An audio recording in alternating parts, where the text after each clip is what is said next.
צהריים טובים ברוני בדיוק טיק טוק. אני רוצה לספר לכם שאני מראיין את אלינה היום, הבלוגרית של בידור. אני אשאל אותה כמה שאלות מעניינות והיא תספר. אלינה, שלום. אם תוכלי לספר לנו על האירוויזיון שהיית. אז טסתי לאירוויזיון מטעם טיק טוק, הגעתי לסקר בעצם לטיק טוק, לפלטפורמה, את מה שהיה שם, לצלם את עדן, לצלם את המשלחת. זה היה חוויה מאוד מאוד משמעותית, היא הייתה גם לא קלה, כי היה שם לא מעט אנטישמיות, אבל זה היה חוויה משמעותית ברמות, ואני שמחה שטסתי. שנייה. הנה, את בלוגרית מצליחה, ותוכלי לספר לנו קצת איך מצליחה בזה? איך בעצם הצלחתי? כן.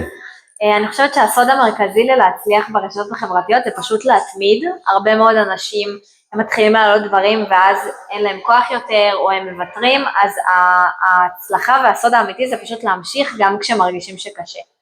אוקיי, שאלה שלישית. כיצד את מצליחה ברשתות החברתיות? כאילו, מבחינת הפלטפורמות השונות, כמו נגיד טיק טוק, אינסטגרם, יוטיוב. אז האפליקציה המרכזית שאני פעילה בה היא טיק טוק, גם מתפעלת את שאר האפליקציות, אני מתפעלת אינסטגרם, מתפעלת פייסבוק, למרות שהרבה לא בפייסבוק, אבל טיק טוק היא האפליקציה העיקרית. אוקיי, שאלה רביעית, אם תוכלי לספר לנו משהו חדש על עצמך. וואו, על עצמי?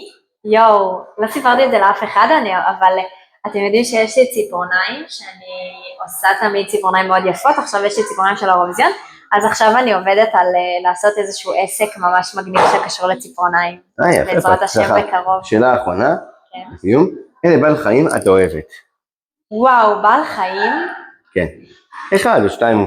אני אוהבת ארנבים, אני אוהבת חתולים, אין לי בעל חיים, אבל אני מאוד אוהבת בעלי חיים באופן כללי, אני חושבת שזברה זה ממש יפה, ואני אוהבת בכללי בעלי חיים. אוקיי, במשפט קצרה, את יכולה לפרגן לרוני בדיוק טיק טוק ונגיד להם למה לצפות בזה? רוני עושה עבודה מדהימה, הוא עובד בצורה מקצועית, הוא כותב שאלות, הוא רוצה להצליח בעולם הבידור, והוא כבר ראיין אנשים מאוד מוכרים וגדולים, כמו נועה קירל, אז תעקבו אחריו ותפרגנו לו, כי הוא מקצוען אמיתי. תודה רבה לאלינה, ותראו את זה באינסטגרם וגם בטיק טוק. יום טוב. יום טוב.